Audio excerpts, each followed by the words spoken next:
अस्सलामुअलैकुम and welcome back to the channel. जी IMF ने एक हमारे पास रिपोर्ट शाया की है इकोनॉमिक के बारे में, और उसमें हमारे पास पाकिस्तान के बारे में बहुत ही संगीन हालात का, हमें आने वाले हालात के बारे में बताया गया है। और इस वीडियो में हम देखने वाले हैं कि हमारे पास क्या असरात होने वाले हैं, किस तरह हम इससे बच सकते हैं। तो इस रिपोर्ट के मुताबिक हमारे पास पाकिस्तान की जो जीडीपी ग्रोथ है ना, वो हमारे पास बहुत ही कम होने वाली है। हमारे पास इन्फ्लेशन बहुत ज़्यादा होने वाली है, बेरोज़गारी बहुत ज़्यादा होने वाली है, और महंगाई का तो आप ना ही पूछें। तो सबसे पहले अगर हम इकोनॉमिक्स ग्रोथ की बात करें तो हमारे पास जो 2024 तक इकोनॉमी की हमारी जो ग्रोथ होने वाली है वो 0.6% होने वाली है, यानी 1% से भी हमारे पास क्या हो जाएगी, बहुत ही नीचे हो जाएगी। अगर इसी तरह हम पिछले साल की बात करें तो पिछले साल जो हमारे पास इकोनॉमिक ग्रोथ थी वो अराउंड 6% की थी।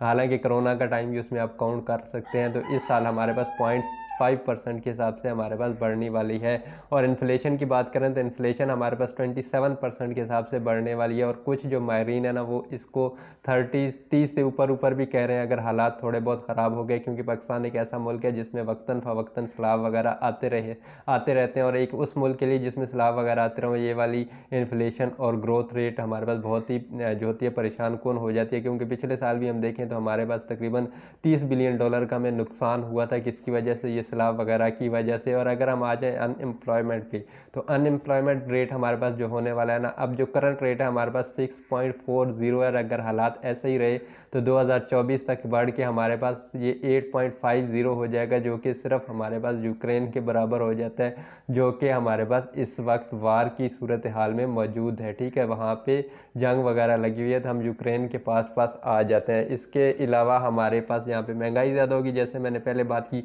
अब इसकी बेसिक वजह क्या है? इसकी बेसिक वजह हमारे पास जो है ना, वो हमारा इकोनॉमिकल मॉडल है, मैशियत का हमारी मॉडल है। देखिए हम लोग आज तक, आज की दुनिया में हम जी मिसाल एक्सपोर्ट कर रहे हैं, ये एक्सपोर्ट तो खैर करते नहीं है, थोड़े बहुत जो करते हैं। ठीक है, हमारे पास नमक की कितनी बड़ी जो है ना एक कान मौजूद है, लेकिन उसके बावजूद हम कुछ भी नहीं उससे कमा पा रहे। अगर यही किसी और मुल्क के पास होती, वो ब्रांडिंग कर कर किसको पता नहीं कहाँ पे पहुंचा देते। हमारा जो मुल्क है ना, हमारे मुल्क में जो सबसे बड़ा कारोबार समझा जाता है ना, वो होता है प्लाट बेचना। यहाँ पे इतना प्लाट बेच दिया, ये मैं बेच देता हूँ, ठीक है, मैंने किसी और को बेचा, उसने मेरे से लेके किसी और को बेचा। यानी एक इंसान की जेब से पैसा निकल के दूसरे इंसान के, तीसरे इंसान के, चौथे इंसान के, इससे मुल्क को तो कोई फ़ायदा नहीं हो रहा। रेवेन्यू कितना जनरेट हो रहा है? ज़ीरो। इससे एक्सपोर्ट आप क्या करें? ज़ीरो। वहीं पे मतलब वहीं पे घूमते रहे, एक सर्कल में घूम रहे हैं। और हमारे पास इंडस्ट्रियलाइज जब तक मुल्क को नहीं करेंगे ना, हमारे पास ये सूरत यार और भी बुरी हो जाएगी। अभी तो ये बेरोज़गारी की जो रेट है ना 8.50 हमारे पास कही गई है। ठीक है, अगर हालात थोड़े से बुरे होते हैं तो ये 10 से ऊपर भी ईजिली जा सकता है। तो हमारे पास मेन मसला यही है कि हमारा जो इकोनॉमिक मॉडल है ना, उसमें बहुत ही बड़ा इशू है। हमारे पास क्या होता है जी, एक जवान बच्चे को बाहर भेज दो, वो बाहर से कमा के इधर भेजता रहेगा, यहाँ पे ख़ानदान वाले प्लाट ले लेंगे और वो आके बेच देगा। ठीक है, अगर वही प्लाट वाला पैसा किसी इंडस्ट्री वगैरह में, छोटी मोटी इंडस्ट्री, अब ये नहीं कहते फैक्ट्रियाँ लगा लो, छोटी मोटी इंडस्ट्री लगा लो, कोई छोटा मोटा कारोबार वगैरह कर लो, या हम इस तरह का कोई कारोबार कर लें, तो हमारे पास मुल्क का भी फ़ायदा हो सकता है और बाकी लोगों का भी फ़ायदा हो सकता है। तो ये हमारे पास एक तो ये रियल स्टेट का कारोबार है ना, इसने भी हमारी मुल्क को काफ़ी ज़्यादा नुकसान वगैरह पहुँचाया है, क्योंकि हमारा कोई बेसिक इकोनॉमिक मॉडल ही नहीं है। दूसरा, हमने इकोनॉमी को अपने पाँव पे खड़े ही नहीं किया, हम एड्स पे आज तक चल रहे हैं, कभी इधर से पैसा पकड़ लिया, कभी इधर से पैसा पकड़ लिया। तो ये वाली सूरत हाल हमारे पास चल रही है, हमारा कोई भी अपनी चीज़ नहीं। तो आईएमएफ भी हमें कर्जा नहीं दे रही है, आईएमएफ भी कह रही है भाई इधर से निकलो, अपने हिसाब खुद ही करो, बाकी कुछ और ममालिक से पैसे वगैरह लेके आओ तो हम आपको कर्जा वगैरह देंगे, लेकिन ऐसे आपको कर्जा वगैरह नहीं मिलने वाला। तो हमें आईएमएफ से कर्जा भी चाहिए, हमें सैलाब का भी खतरा है। ठीक है, आईएमएफ से कर्जा आएगा तो लाजमी सी बात है उनकी शराइत बहुत ही सख्त होंगी। सबसे पहले तो उन्होंने कहा कि पेट्रोल पे आपने क्या करना है, लीवी वगैरह लगानी है और पेट्रोल पे सब्सिडी ख़त्म करनी है। बिजली पे आपको जो रियायत वगैरह देखने को मिलती है वो भी आपकी बहुत ही जल्द जाने वाली है। बाकी जो हमारे पास मेन खाने की चीज़ें हैं वो बहुत ही ज़्यादा महंगी होने वाली है। अब इस रिपोर्ट का हमारी आम जिंदगी पे क्या असर पड़ेगा? देखिए, इकोनॉमिक ग्रोथ नहीं होगी, इकोनॉमिकली हम मजबूत नहीं होंगे, इंडस्ट्रियाँ नहीं चलेंगी, ठीक है, कारोबार नहीं चलेगा, तो हमारे पास डायरेक्ट उसका असर पड़ने वाला है जॉब्स पे। ठीक है, तो हमारे पास जो जॉब्स है ना वो बहुत ही ज़्यादा कम हो जाएंगी और जॉब्स हमें ना होने के बराबर मिलती रहेंगी। और इसके साथ अगर जॉब्स नहीं होंगी तो लोगों की जो ख़रीदने की कैपेसिटी है ना वो भी कम हो जाएगी। तो हमारे पास रोज़गार पे भी इस तरह असर पड़ सकता है। और साथ में इन्फ्लेशन हमारे पास अगर 30 से ऊपर चली जाती है तो हमारे पास एक महंगाई का क्या आ जाता है, बहुत ही बड़ा बुरहान आ जाता है। और महंगाई हमें बेसिक जो ज़रूरियात हैं शायद लोग वो भी पूरी ना कर सकें, और शायद 2 वक्त का खाना भी हमें मुश्किल से, आजकल भी मुश्किल से ही मिल रहा है। ठीक है, तो बेसिक ज़रूरियात भी हमें शायद पूरी ना हो सकें। इसके अलावा अगर हम चले जाते हैं सेहत का शोबा। दो शोबे जिनके बारे में मुझे सबसे ज़्यादा कंसर्न है वो हमारे पास है सेहत और तालीम, ठीक है।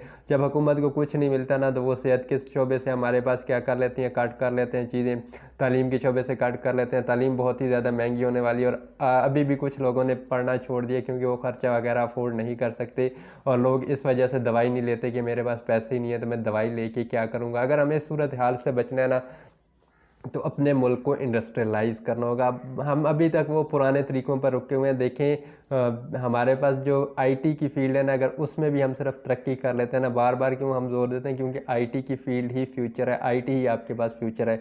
सऊदीया की मिसाल ले लें, सऊदीया के पास हालांकि तेल का कितना बड़ा ख़जाना है, ठीक है, लेकिन वो क्या कर रहे हैं कि तेल पे अपनी जो डिपेंडेंसी है ना उसको बहुत ही ज़्यादा कम कर रहे हैं और वो जो मुख्तलिफ़ किस्म की सनतें वगैरह हैं वो लगा रहे हैं। बड़े बड़े जो अदाकार हैं उनको वो दावतें दे रहे हैं, वहाँ पे कैसीनोज खोल रहे हैं। अब ये बात अच्छी है या बुरी है वो बात एक साइड पे रख देते हैं, ठीक है। वो नियो सिटी बना रहे हैं 2000 जो भी उनका हमारे पास विजन है उसके मुताबिक बना रहे हैं और मुख्तलिफ़ किस्म की फैक्ट्रीज़ वगैरह वो वहाँ पे लगा रहे हैं और अपना एक जो सॉफ्ट इमेज है ना वो दुनिया में दिखाना चाह रहे हैं। जैसे उन्होंने रिसेंटली अभी हमारे पास ये क्या नाम है भाईजान का, रोनाल्डो भाईजान को दुनिया की सबसे महंगी डील करके ख़रीदा था अल नासिर क्लब ने, ठीक है, और इवन कि वो WWE को भी ख़रीदने वाले थे। तो इस तरह वो एक लॉबी करके इन्वेस्टर को अपने मुल्क में क्या करना चाहते हैं, अट्रैक्ट करना चाहते हैं। ये जैसे हमारे पड़ोस में इंडिया कर रहा है, इंडिया के हमसे ज़्यादा मसाइल हैं उनमें, वहाँ पे भी बेरोज़गारी बहुत ही ज़्यादा है, ठीक है, इन्फ्लेशन वहाँ पे बहुत ज़्यादा, महंगाई भी है वहाँ पे, लेकिन इंडिया ने अपने एक इमेज बना लिया कि हम एक उभरती हुई ताकत है, ठीक है।